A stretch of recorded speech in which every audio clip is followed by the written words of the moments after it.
¿Qué tal amigos? Bienvenidos una vez más a una nueva emisión de La Última Página, programa que siempre empiezo saludando a Sebastián Porrini. ¿Cómo estás, Seba? Maestro, un Bien, gustazo bien. estar acá. Felices, contentos como siempre, Sí, como perro con dos colas. sí.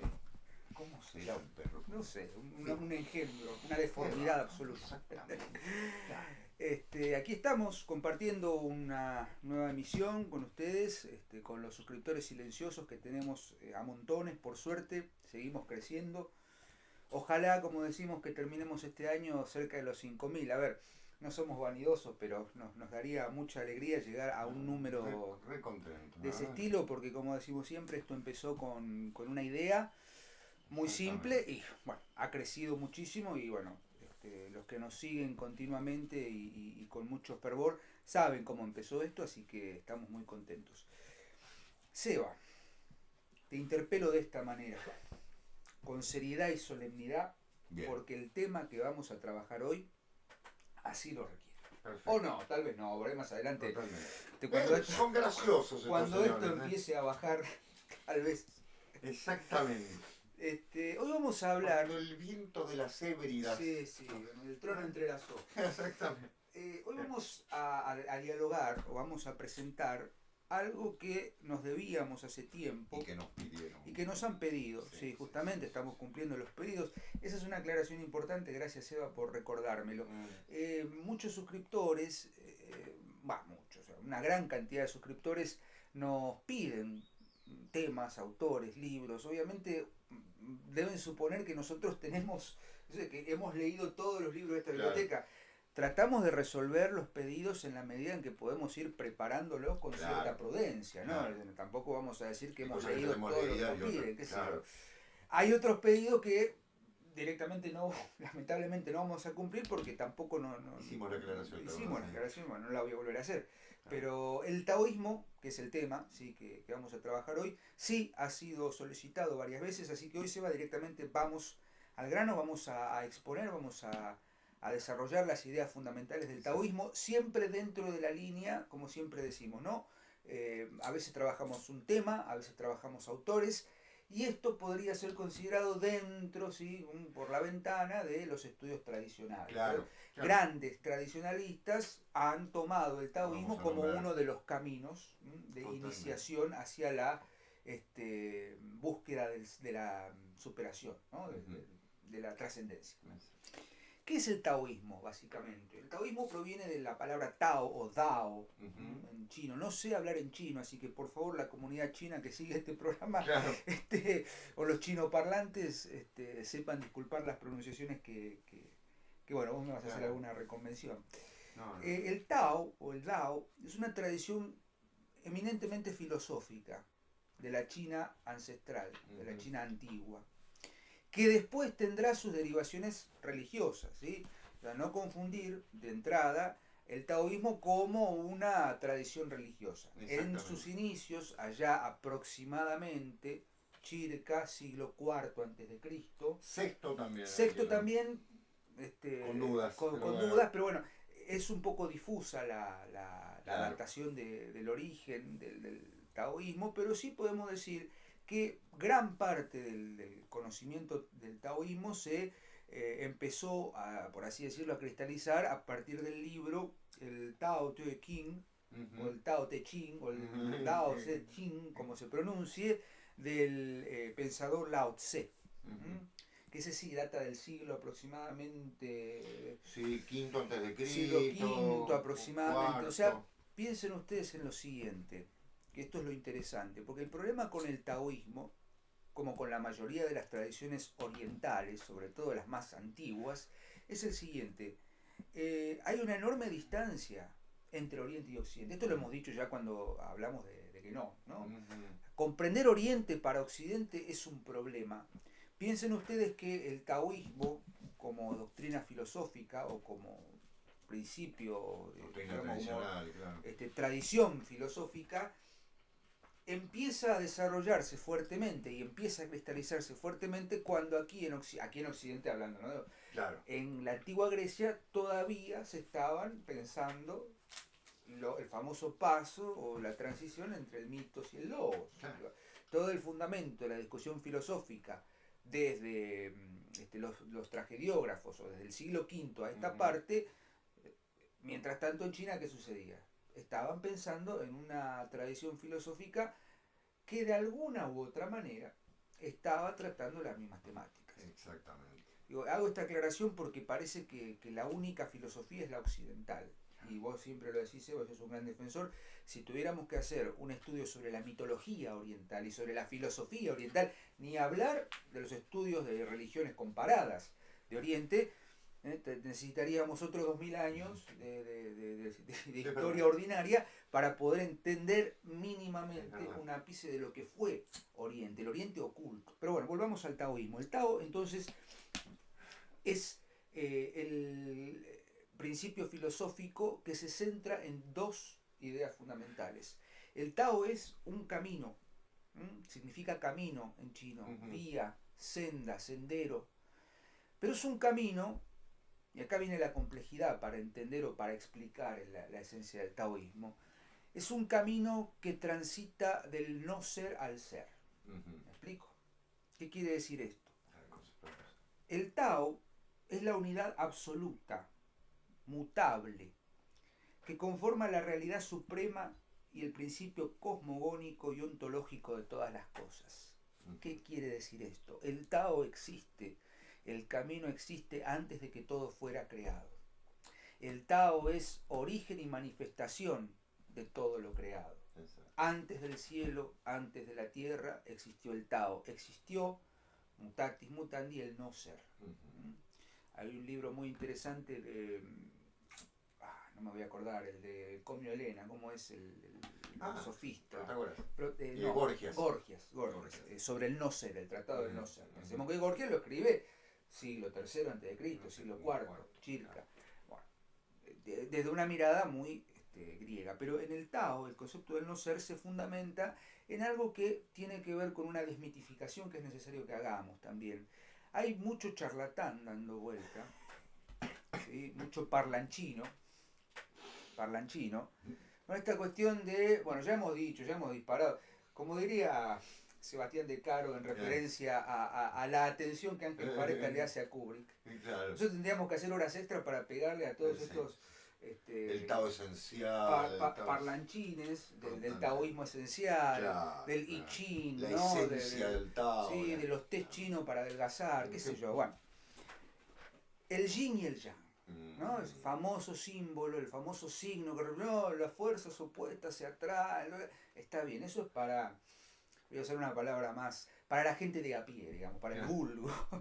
Pero el problema del yin y el yang como principio filosófico es el siguiente. Según el taoísmo, el Tao, ¿sí?, el camino, patrón, sustancia de todo lo existente, se manifiesta en tres fuerzas.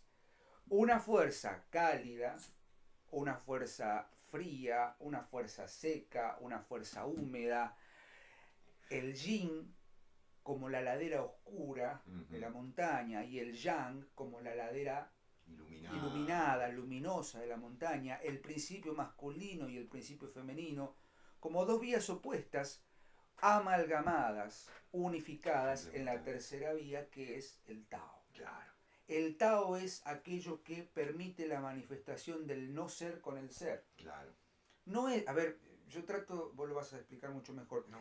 Tratemos de no pensar como esto como una directa relación de los opuestos que se atraen, claro, sino como lo necesario para que esto suceda, porque esto no existe en tanto que existe esto otro, claro, y viceversa. Exacto. O sea, el principio del yin y el yang, lo que no es, ¿sí?, opuesto a lo que es, el no ser, claro, en tanto entelequia, siguiendo la concepción griega. La concepción griega, o más cercanas a nosotros, para traerlo hacia nuestra comprensión occidental. Exacto. Es el no ser se manifestaría o sería equivalente a la entelequia, a las entidades, al eidos platónico, mientras que el ser son los fenómenos. Ahora, esa existencia no es una proyección de una sobre otra, como en la doctrina platónica, sino que es una coexistencia concomitante.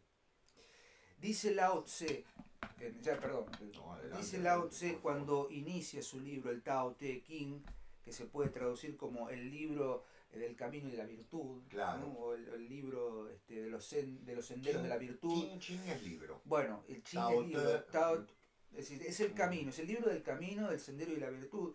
El Tao empieza de la siguiente manera. El Tao que puede ser denominado Tao no es el verdadero Tao. ¿Por qué? Porque el Tao es innominable, es insondable. En el momento mismo en que nosotros podemos decir, bueno, acá está el Tao, desaparece. Exacto. Deja de ser. Exacto. Retorna, y esto es interesante, el concepto de retorno en la filosofía china, no es un retorno como regreso, sino que es, ¿cómo decirlo?, reconvención, recopilación de uno mismo, retorno a la semilla. Claro. De Alejo Carpentier, que no es taoísta para nada, pero digo, para entender el concepto. El momento en que yo digo, bueno, este es el Tao, he logrado nombrar el Tao, automáticamente el Tao desaparece. Exacto. Porque su función es no ser visible, justamente, claro, pero estar manifestado. ¿Cómo enseño algo que...? ¿Cómo enseño algo que no? Por eso, por eso nos reíamos, ¿no? Es decir, claro, los textos taoístas, ¿no? Y otra cosa importante, el Tao siempre estuvo asociado al retorno a lo natural, digamos, al entorno, al ambiente natural. Tao es el orden natural, principio de opuestos que se complementan en la naturaleza misma. ¿Cuál es el objetivo del Tao, del taoísmo? Llegar a la inmortalidad. Claro. Pero no a la inmortalidad occidental del no morir. De la inmortalidad. A la trascendencia del ser, a la superación del ser y a la convivencia en armonía con su entorno natural. ¿Sí? Por eso es que de pronto muchos santos, entre comillas, taoístas, eran grandes generales, grandes pensadores, grandes gobernantes. Digo, porque supieron, el mismo Lao Tse, cuya biografía es un tanto legendaria, que es como Sócrates, ¿no? Claro. Sócrates no, solo que a Lao Tse sí se le atribuye la publicación de un libro, que es el Tao Te Ching. Y se me están quedando afuera un montón de autores que ahora el señor Porrini va a empezar a desarrollar. Pero en líneas generales, con mucha torpeza, esos serían los principios esenciales del Tao, ¿no? Y las desmitificaciones en torno de qué es el Yin, qué es el Yang y tal, ¿no? Pero partamos, Diego, si te parece, para continuar lo que vos dijiste del Yin y el Yang. Sí. Justamente. Siempre se sostiene desde el punto de vista de quienes han estudiado estas cosas que el Yin y el Yang es previo al taoísmo, previo al confucianismo, por supuesto. Es una concepción china materialista en muchos sentidos, porque está hablando desde el punto de vista de lo manifestado y por ende de la materia, como complementarios, como bien decía Diego, como necesarios. No es que uno es mejor que el otro, no es lo bueno y lo malo, sino en sí lo necesario para la manifestación. Y a partir de ello, de esa concepción del Yin y el Yang, que va a influir sobre toda la filosofía, sobre toda la tradición y sobre toda la ciencia china, que en algún momento habría que hacer un programa también sobre la ciencia en Oriente, es enorme. Solamente valga decir que los chinos tenían una astronomía en la que ya tenían concepción de que no había esferas, ¿cierto? Sino que existían los planetas como geoides y que se movían en una forma elíptica. Es increíble, esto estamos hablando del siglo IV después de Cristo, o sea, 1000 años antes de que lo descubriesen en Occidente. Bien decía Diego, sí. No, pero cuando avancemos lo voy a decir. Muy bien. Bien decía Diego que el taoísmo es una de las dos grandes tradiciones de China. La otra es el confucianismo, ¿sí? Brevísimo, Confucio, o sea, Confucius, ¿no? Fue el maestro ético de China y el hombre que se preocupó por lo práctico. Es decir, un país desordenado, en guerra, en conflicto, con corrupción, ¿cómo hacemos para salvarlo? Confucio se centra en eso. Es un filósofo ético y diríamos casi es un moralista en algún sentido, que talló la mentalidad china de una manera impresionante. Lao Tzu, o Lao Tse, como ustedes quieran nombrarlo, es de alguna manera lo opuesto. ¿Por qué? Porque no es justamente la intervención en la vida cotidiana. Si hay algo que Lao recomienda es no vivir en la vida política, en la vida social, sino al contrario, alejarse. Es decir, él mismo lo hizo, ¿no? Alejarse de la comunidad para encontrar la verdad, para encontrar el verdadero camino. Diego leía el comienzo de su único libro, que son, valga decirlo, el Tao son 40 páginas. En una edición cómoda son 40 páginas. Generalmente todos tenemos ediciones mucho más grandes porque están comentadas. debido a que al ser tan epigramático, tan breve y tan oscuro en algún sentido, oscuro en el buen sentido, valga decirlo que hay que enfrentarse con terminología muy dura y entonces hacer en algunos casos giros, interpretaciones para poder entenderlo. Muchos occidentales entendiendo el Tao como el concepto de logos, ¿no? El concepto de también lo creado, lo manifestado. Quise hacer algunas analogías de las cuales por ahí me voy a arrepentir más adelante, digo, pero más que nada para que los espectadores se ubiquen un poquito, ¿no? Es decir, al decir el Tao como el logos, creo que tiene que ver con esta... Exactamente. Bueno, hay quien acercar, digamos, la oscuridad. Desde la concepción platónica, lo que sería el logos endiátetos y el logos protófilos, ¿no? Que son las dos concepciones del logos originario platónico, si se quiere, neoplatónico también, el Tao reuniría ambos, ¿no? Reuniría esa concepción. Pero vamos directamente al taoísmo en ese sentido. Tenemos el Tao Te Ching, que es este libro básico donde Lao Tse reflexiona sobre el camino del Tao. Lo que voy a enunciar no es lo verdadero porque no puedo enunciarlo. Y ahí viene un principio fundamental. El lenguaje miente. Para los taoístas el lenguaje miente. Por lo tanto, la lógica taoísta va a ser, claro, va a ser una lógica absolutamente diferente de la lógica aristotélica. La lógica aristotélica intenta buscar la verdad. En este caso nos dice, no, todo lenguaje va a mentir, por lo tanto, lo que digamos no llega a abarcar la verdad. Y el segundo clásico del taoísmo, ¿cuál es? Chuang Tzu. No lo quise nombrar Muy bien, claro. para no ser la mariposa. De la mariposa. Exactamente. El hombre que soñó. Exacto. Chuang Tzu es no un discípulo de Lao, sino un taoísta muy posterior. Chuang es unos 300 años posterior a Lao, pero es el que realiza los comentarios. El libro no lleva nombre, lleva su nombre, se llama el Chuang Tzu. Claro. Es un libro enorme, valga decirlo. Al lado del Tao Te Ching, el Chuang Tzu es enorme. Lo que hace Chuang, ni más ni menos, es tomar una tradición que ya tiene 200, 300 años, cuando él lo plantea, y esclarecerlo a partir de una serie de relatos. De ahí viene la famosa costumbre taoísta, que luego los budistas también tomarán, y el budismo zen muchísimo, del cuento, el apólogo chino, ¿no? Esta idea de contar una historia para tratar de entender cómo es el camino. Y el profesor quiere decir algo, adelante. Un monje se sienta frente al río y piensa, perdón, lo hacemos con mucho respeto y con mucho cariño, ¿no? Porque uno lee los cuentos. Sí, son así. Y son así, ¿no? Bueno, yo tengo varios. El pescador Chuang Tzu se sentó al río y arrojó la caña. Y a los 2 minutos vio que no salía ningún pez. Y ahí hay una enseñanza. Es incomprensible para nosotros. Totalmente. Porque no somos chinos. Claro. Es un en mi caso, por lo menos, no he transitado ninguna forma de misterio en ese sentido, pero es fascinante. Bueno, vamos con uno. Una vez el rey de Wei me dio semillas de una enorme calabaza. Las planté y dieron fruto. Cada calabaza era lo suficientemente grande como para obtener hasta 5 selemines. Utilicé una de ellas para almacenar agua y otros líquidos, pero resultó tan pesada que no pude levantarla solo. De modo que la corté en 2 y traté de usar los trozos como peroles, diríamos como fuente, ¿no? Pero eran demasiado llanos para contener líquido, como bowls, palabra peroles en castellano. No es que no fueran lo bastante grandes, eran grandes, por cierto, monstruosas, pero eran completamente inútiles, así que acabé haciéndolas añicos. Bien. Es decir, entendamos que detrás de eso hay una metáfora, evidentemente, ¿no? No es la calabaza, no es el perol, sino es una búsqueda. A partir de una serie de apólogos, de cuentos, que parecen encerrar estas cosas que Diego de alguna manera satirizaba, el taoísmo intenta despertar. Y ahí viene el satori, es decir, la iluminación taoísta, que tiene que ver con 2 o 3 aspectos fundamentales. Vamos a pensarlo. Primero, ¿cómo se llega a una iluminación? A través de la meditación. La meditación, que en la India va a ser el yoga, ¿no? Fundamental. La meditación es antiquísima en China, al igual que lo es en la India. Con la particularidad de que los chinos han sido no devotos de dioses, en el sentido de una devoción, digamos así, de tipo iconográfica, como sí lo son los hindúes, sino más bien con aspectos abstractos.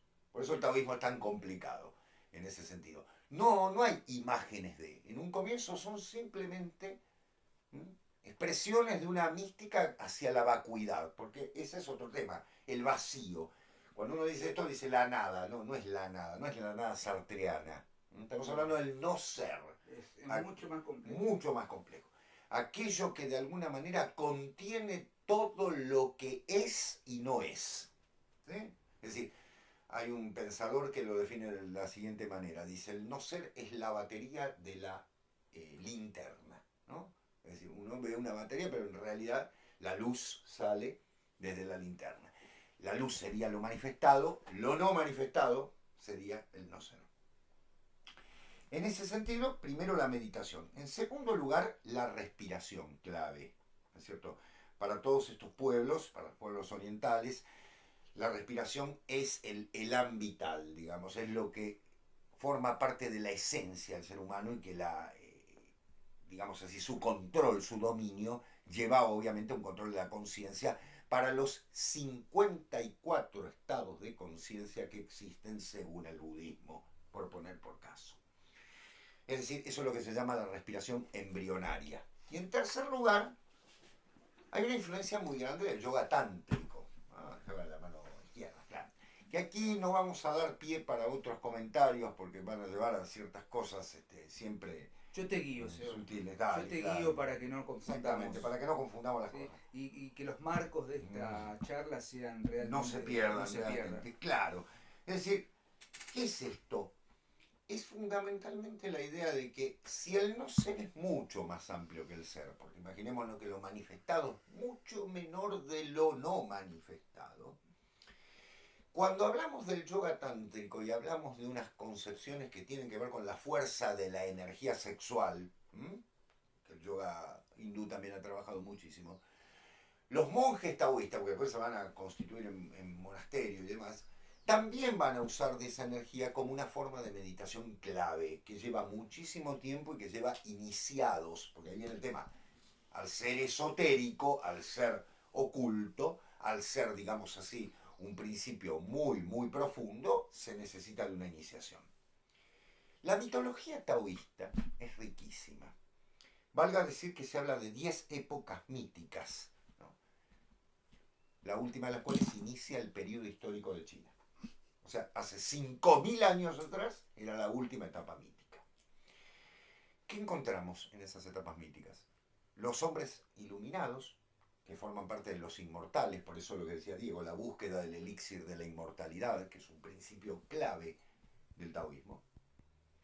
Todo lo que tiene que ver con la perfección y la santidad, que conforman los distintos reinos de lo manifestado. Guénon diría los estados múltiples del ser. Claro. Y fundamentalmente la idea de que este mundo es, al igual que lo que pasa en cierto hinduismo, una ilusión. Por eso, se me va a reír otra vez, por eso el sueño de Chuang Tzu. Totalmente. Claro. Chuang Tzu soñó que era una mariposa.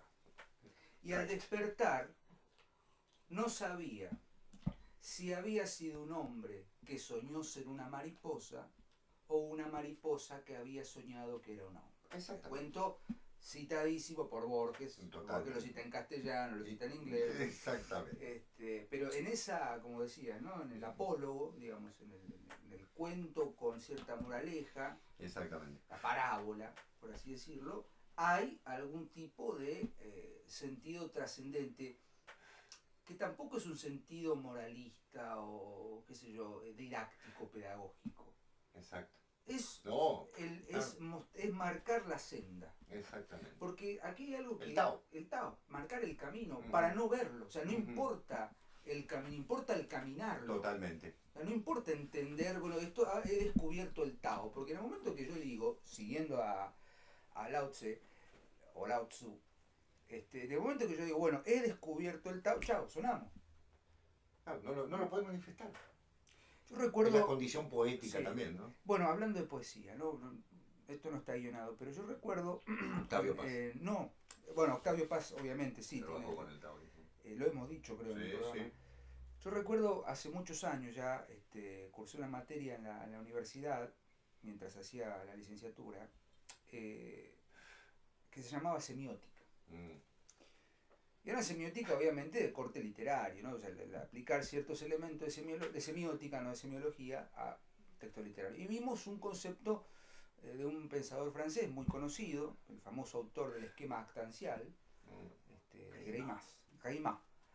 Y hablaban del cuadrado semiótico de Greimas, como un descubrimiento mágico, digamos, de los opuestos, los quiasmos, puestos en un cuadrado de oposición. Digo, Greimas es del siglo XX. Sí. Se piensa que a partir de eso, el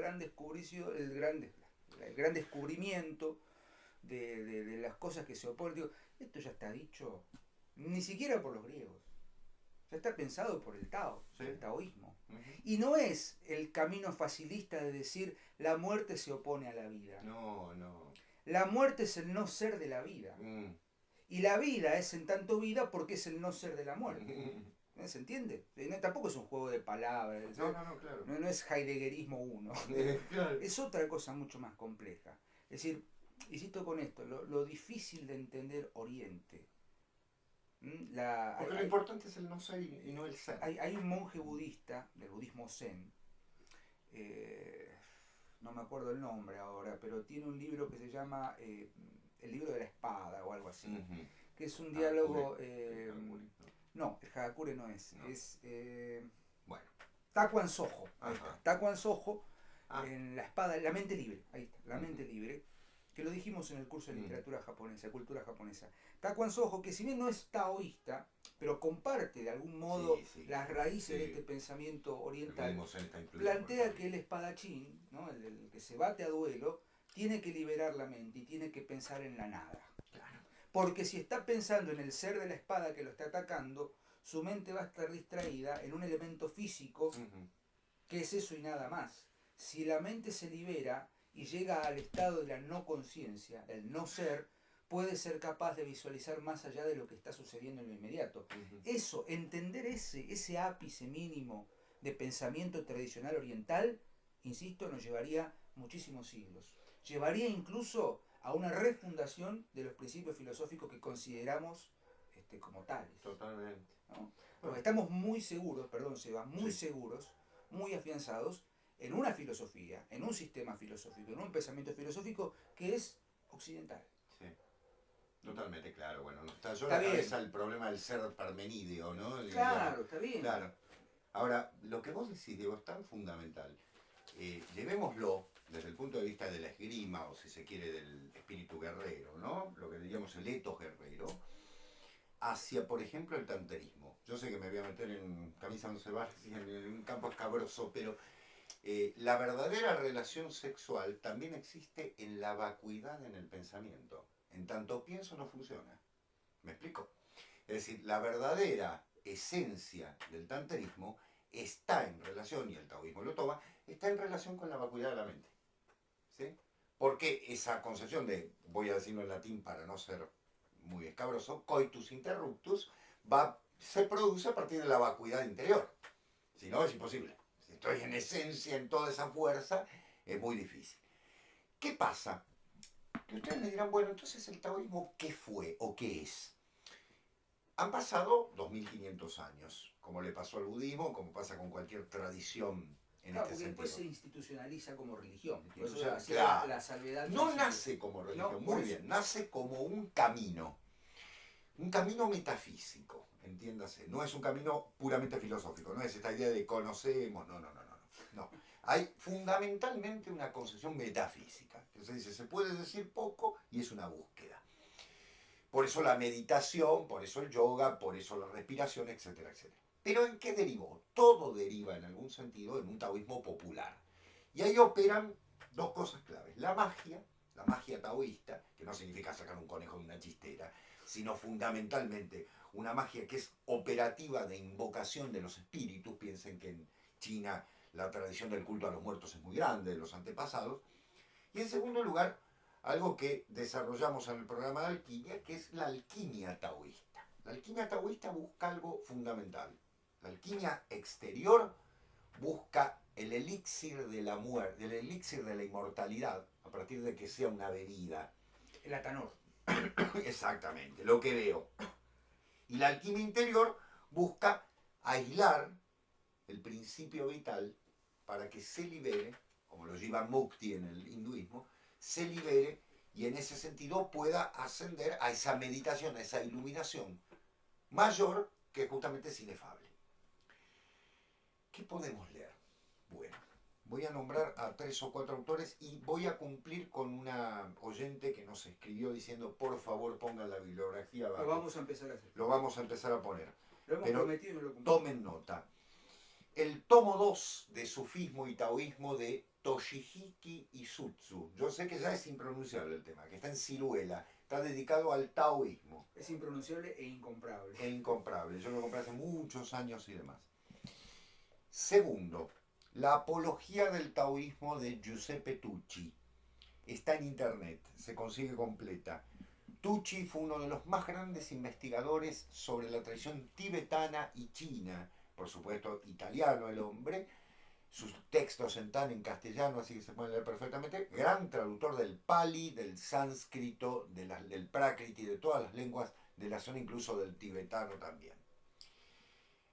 Les decía el libro de Isutsu, el libro de Tucci, y voy a nombrar un clásico entre nosotros, que es ni más ni menos que el gran libro de René Guénon, Esoterismo Islámico y Taoísmo, que podría anteponerse al de Isutsu, que trabaja también con el sufismo. Es un libro que está editado por Obelisco, muy pequeño, con la esencia con la cual trabaja Guénon, partiendo de esta idea de que el taoísmo es una disciplina y una doctrina tradicional de una fuerza muy profunda. Es difícil de leer, valga decirlo. No es fácil leer de por sí los textos taoístas, pero por ahí los apólogos nos pueden acercar a cierta teoría. Y por último, esto va para los hermanos chilenos que nos escuchan y que nos han pedido que hablemos de, ya nos vamos a ocupar de autores de nuestra nación hermana. Les voy a recomendar, ustedes tienen en su patria un gran pensador del taoísmo, el profesor Sublet, que es ni más ni menos Gastón Sublet, que es traductor del Tao Te Ching. Es un hombre que tiene 90 y tantos años en este momento, es un gran conocedor de la tradición mapuche, por otra parte, pero un gran conocedor de la tradición taoísta. En internet se pueden escuchar charlas de él y está su traducción del Tao Te Ching y de muchos de los textos de la tradición china. Valga decir que es un hombre que se dedicó a la tradición mapuche y que encuentra relación, ¿no? Porque obviamente los pueblos americanos son de origen oriental, así que hay mucho para decir. Muchísimo más material. Mircea Eliade tiene trabajos también sobre el taoísmo muy interesantes en el Diccionario de Religiones, en la Enciclopedia sobre las Religiones, y podría citarles algunos textos más, pero valga decir que, por ejemplo, Thomas O'Cleary, otro gran escritor inglés, ha trabajado mucho con los textos budistas y taoístas y las combinaciones que hay.